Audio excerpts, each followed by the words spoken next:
Mic check. Mic check. Mic check. Mic check. 1 2 1 2. There we go.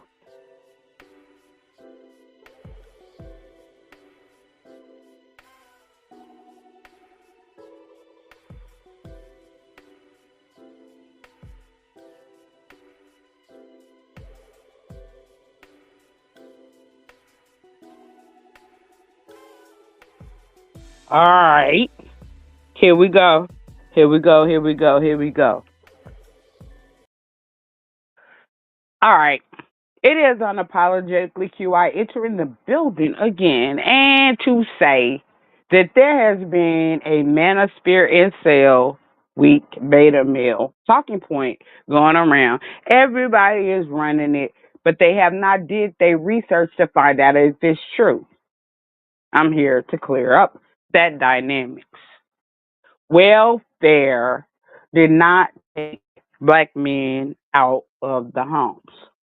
First of all, let's just go ahead and go according to real statistics. The majority of people on welfare are not black women, as y'all think. The majority of people on welfare are other, especially clear people, right? Clear people are on welfare more than black people. Okay? So, so I'm going to have to read y'all something here. Get my eyes. All right. Historically, certain welfare policies, especially mid 20th century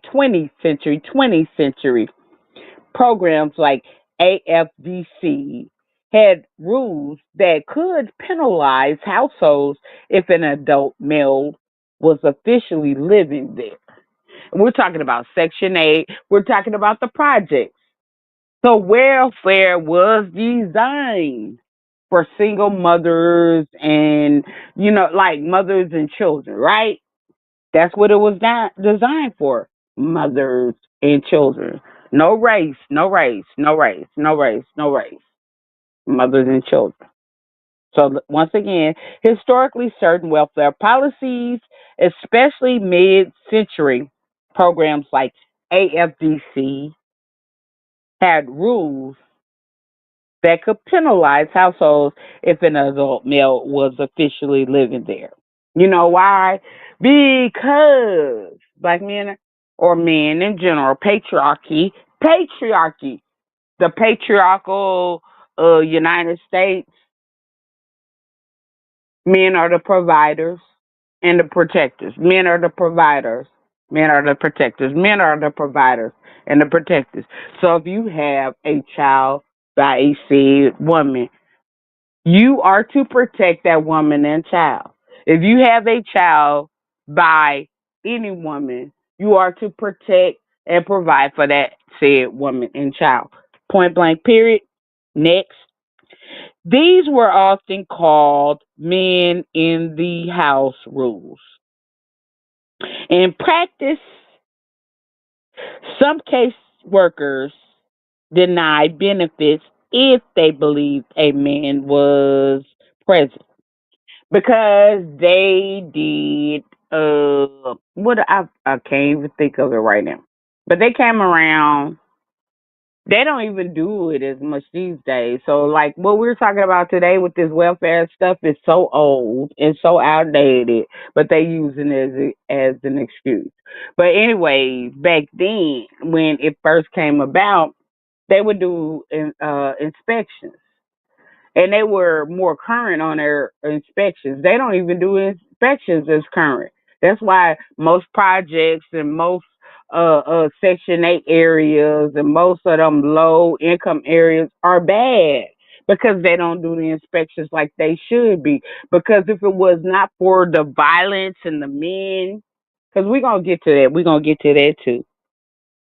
But anyways, case workers deny benefits if they believe the man was present, which created pressure for some families to hide relationships or live separately. So if I'm a man, right? Y'all know I'm a lesbian, right? So I sort of live masculine, identify. I live a masculine lifestyle. So I am going to try to be the provider and protector for my female counterpart, right? And her family. Although, they didn't come from my seed, and that's what we call that's better. That's good. That's good. That's beneficial because we're taking care of children who otherwise weren't taken care of by their own father. Mm, mm, mm. But anyway, it's like this. I do it, so that's why I can speak on it, right? And I know because I didn't grow up in the ghetto. I didn't grow up in the hood. They got my docs out here, and ain't nothing to be docs. I'm not a criminal or nothing like that. Ken was talking about, man, what? What you gonna talk about? What you gonna talk about? Ain't nothing to docs. Ain't nothing to docs. Ain't nothing to docs. I came from generational wealth, trying to provide generational wealth, whatever it be. But and that's why I like talking about serious topics because that's what I'm on. I'm about like they say, are you pro black? No, I'm not pro black. I'm not RBG. I'm not none of that. I'm about progression, humanitarian progression, and black progression because I am black.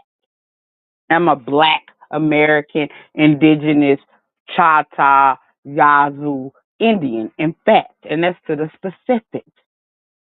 I love my bloodline. I love my genealogy. I know my bloodline. I know my genealogy, and I know my tribe. And people get mad because of that, right? But everything I do is based on that. Because they said, if you don't know where you came from, you don't know where you're going. I know where I came from. I experienced that love. I was around them people. My ancestors, a lot of my ancestors, I can tell you stories about them because I lived with them. I can talk about them, and I still honor them because they provided who I am today. Do I want to do better? Absolutely.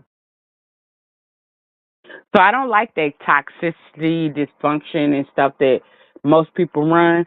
I'm over here on some positive stuff like it's time to do better. You can't blame nobody or nobody else because at the root cause of all issues is ourselves. We do it to ourselves. Uh, we are our own greatest enemies. And black people are all over the planet. They want to give Africa, which was coined in 1860 according to the Webster's Dictionary by Africanus, a man. That country, because it's not a continent. We got two continents. Was coined by one man, and a man that's not melanated.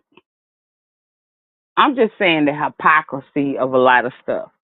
Then they be pushing this stuff because most clear people are more African American in America than me. I do have a tent. Let me just go ahead and be honest, because I said I need to do this right. Jewish. I'm protected by the Jewish semantics, all that. My fifth grade, sixth grade grandfather. Uh, I'm protected. We know we protected down here. We know we protected. We're protected. We protect. I am protected. I'm a part of that class and the Indigenous American class because I'm a real and we're documented, state documented, federal documented, all of that. Y'all can't take nothing from us. Y'all can't take nothing from us. Nothing from us. This is our land. Under them treaties, we have rights. We're going to get more reparations than ADOS. And then FBA, I back them because Tariq Nasheed, who's the leader, when I've heard him debate, he does debate, but then the mere fact that you're Moorish, and Moorish is a North African Berber, a North African Berber. We're not Moors. We were not religious.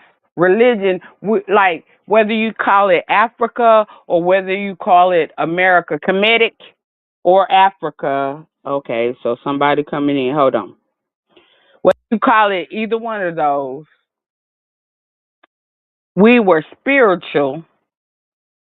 And in America, I can testify, and in Africa, because I've studied them thoroughly as well.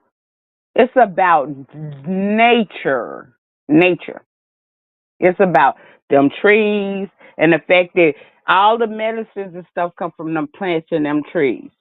The electricity comes from that soil. It's the fact that everything comes from nature. It's the fact that so above, so below, so above, or so above, so below. That's what it's about. Y'all don't understand it. Then it's the fact that y'all out here proclaiming yourself to Christians, but y'all don't know how to read the Bible from Hebrew perspective. So y'all don't really understand the Bible or your religion.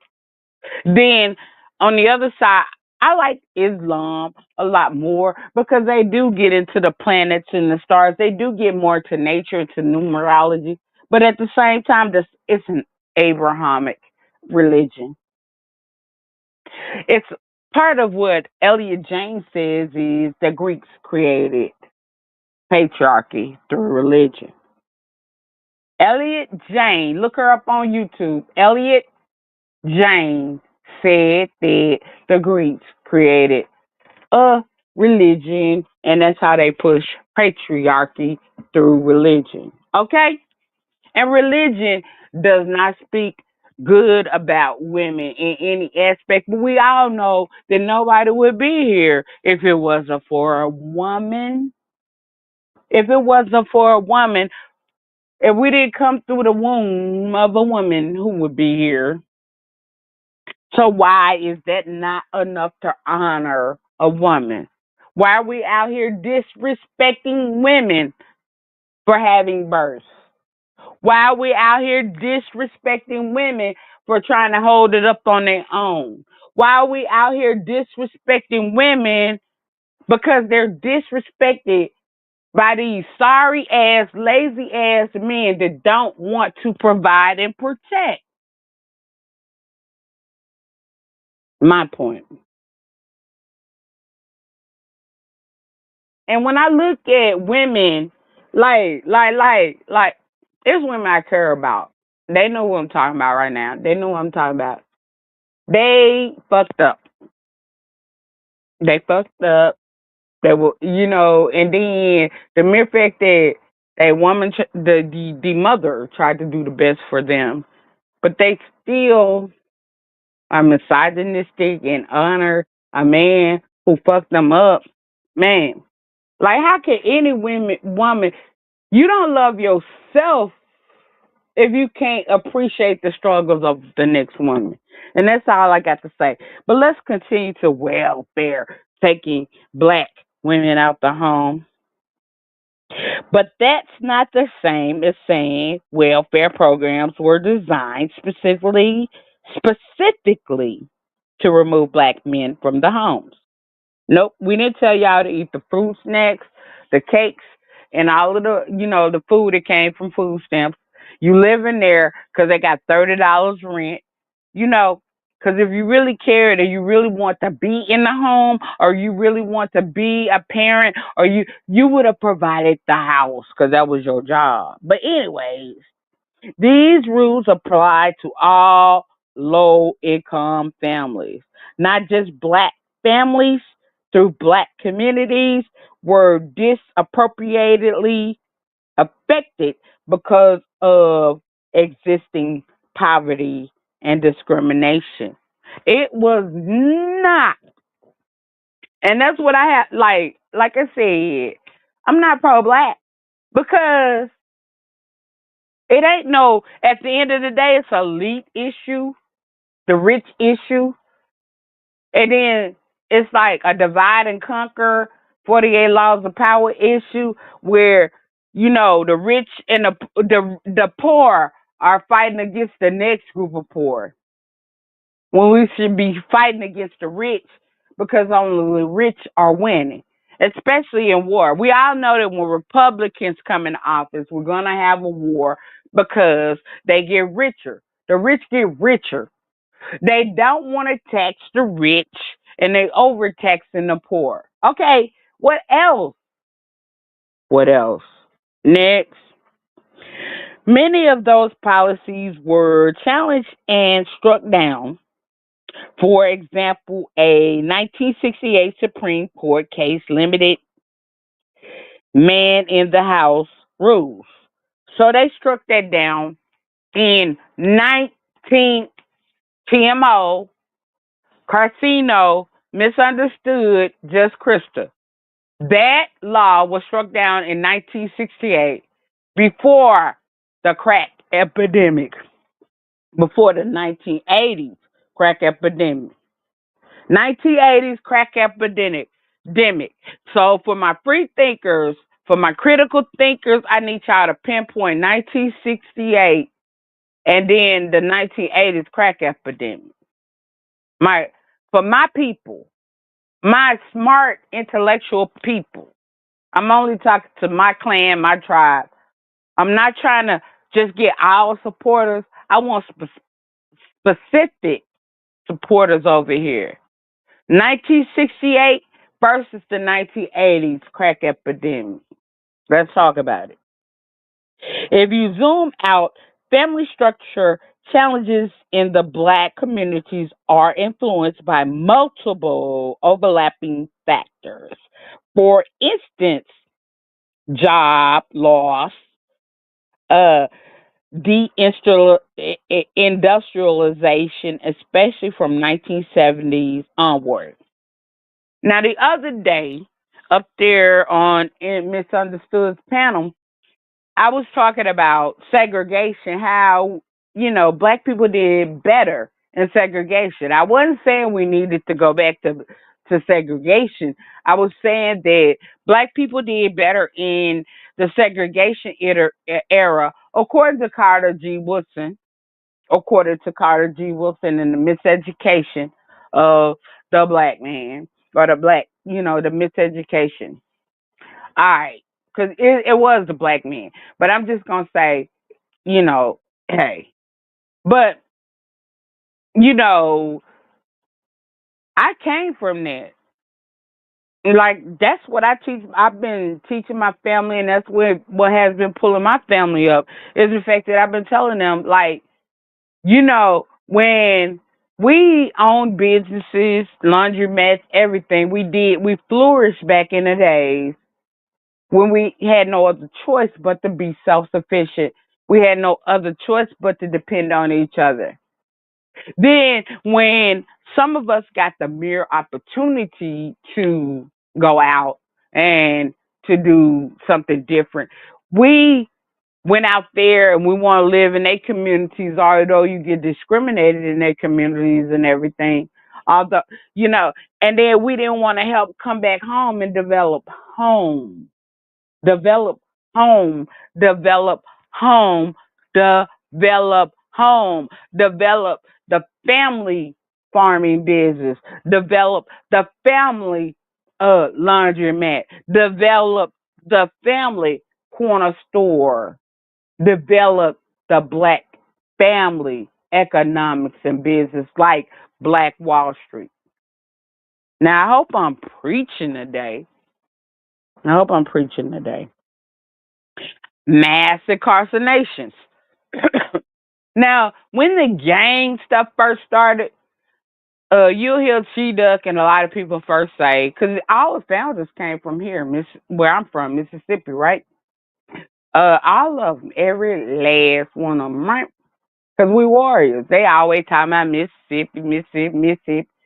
But guess what? Y'all gonna struggle, we gonna survive. But anyways, it's just like this. It started out good and ended up bad. Y'all talking about fathers in the home. If your father is a gangbanger, how good is that? What kind of example is that to your sons and your children? So just because a father in the home don't make it great. If that father is dysfunctional and toxic, it does not make it great.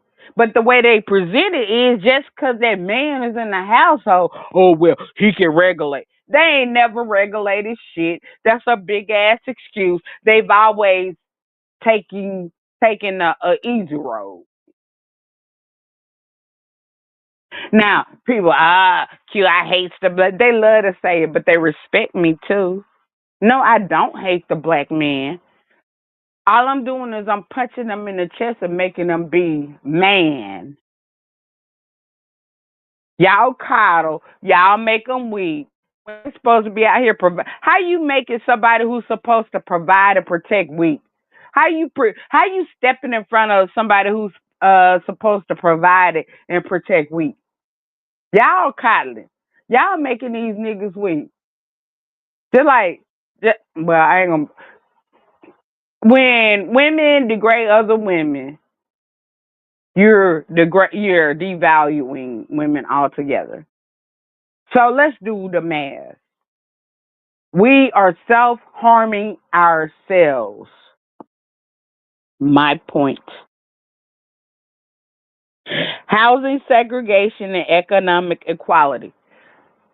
The other day on Krista, I was like, they was like, oh, welfare to black men after homes. I was like, nah, we need to do like the Hispanics, the Latinos.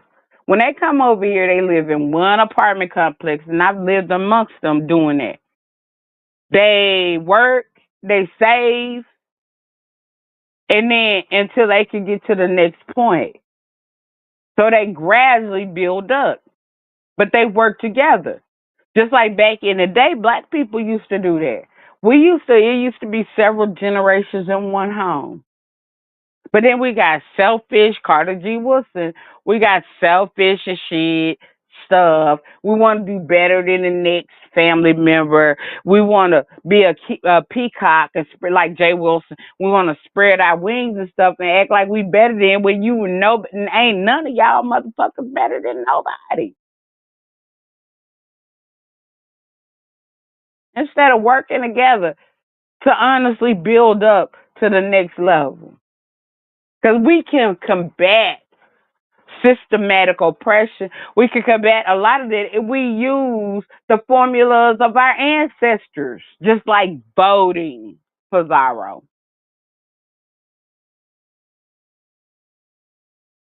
That's all I'm saying. People ain't gonna come over here to hear this truth. Free thinking, this the think tank. I heard Pizarro say free thinking the other day. Shout out, I know she listens. That listens too. But on to the next point. Education and wage gaps. I used when Just Krista said what she said, I said, well, what I'm talking about Just Krista's effective 5 years ago, I'm looking to renovate, build a new house because I'm trying to provide additional generational wealth, just like my ancestors did for me, right? And I needed to be paid for or settled. I don't want to leave no debt or nothing like that on to the next generation, just like, pretty much for me. Like, it might not be rich living, best living, but guess what? I'm safe living. But then at the same time, I'm trying to do the same thing because that's how you each one reach one, each one teach one, and that's how we elevate up. But at any rate, it's like, uh, I said 5 years ago, I looked at a house and it was $50,000. All right. Today I look at that same house and it's $100,000. I'm like, what gives? The same house, 50,000, and it has doubled. So now right now in this economy where like where we at, and it's not like the wages are increasing. It's not like we're getting more money to be able to afford that. Because like from state to state, wages are different, right? So we could say, okay, well, the cost of living is high, but they get a higher wage. We can't say that in this economy because of tariffs. They don't want to blame Trump, but because of tariffs and because of a lot of stuff, we like the prices of things are increasing, but the wages are not. And then they steady trying to snatch DEI, snatch welfare, and snatch things from people who wanna do better. Who do, like Crystal was like, all y'all gotta do is stop drinking, smoking, and all that. It ain't there to save your money. How you gonna save your money when you don't even have enough money to pay all your bills from month to month?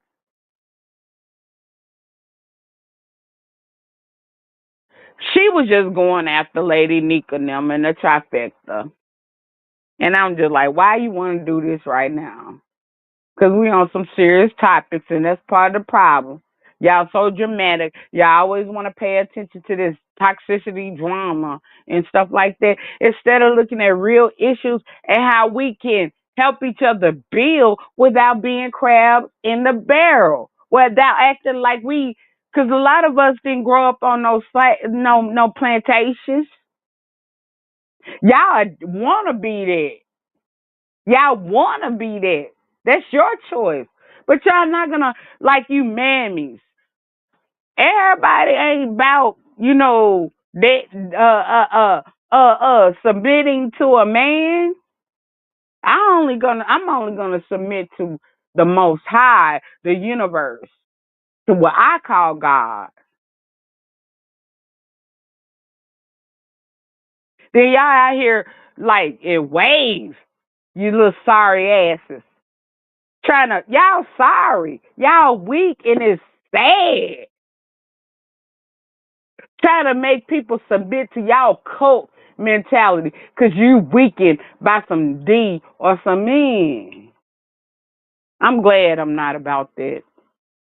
But the next point, cults, cults, or cultural and social shifts across all groups. Cult.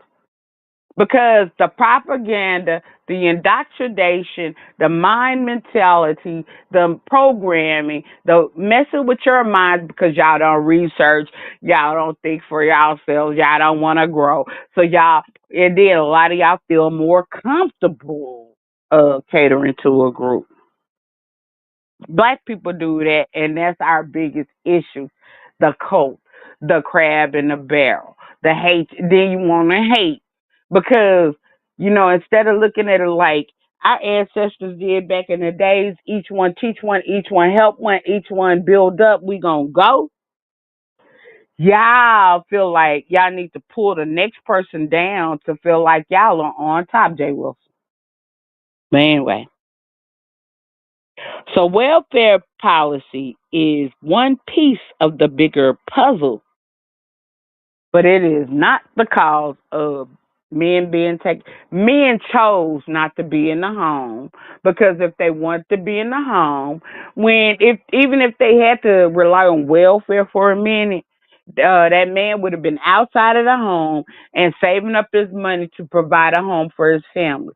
There's no excuses. I'm tired of y'all trying to always cater and provide excuses for these men. Point blank simple. There's no excuse. I would never I ain't got no children, but then I got family, right? Man, I any like when it come down to my family, I'm just trying to say I'm more man than the most man. All right. But anyways, until the next time, it is unapologetically QI, peace, love, and hair grease, and all that. I just had to come on out here and say that. No excuses. Ain't nobody took no black men out the home. The black men took themselves out the home. They got multiple families. Papa was a rolling stone. They couldn't afford to take care of all of these women and children, these families, the mother and the children, these families that they had came out here and sold. So it's not our fault. So they need to get it together and stop making excuses, and y'all need to stop making excuses for them. Point blank, period. And I'm out.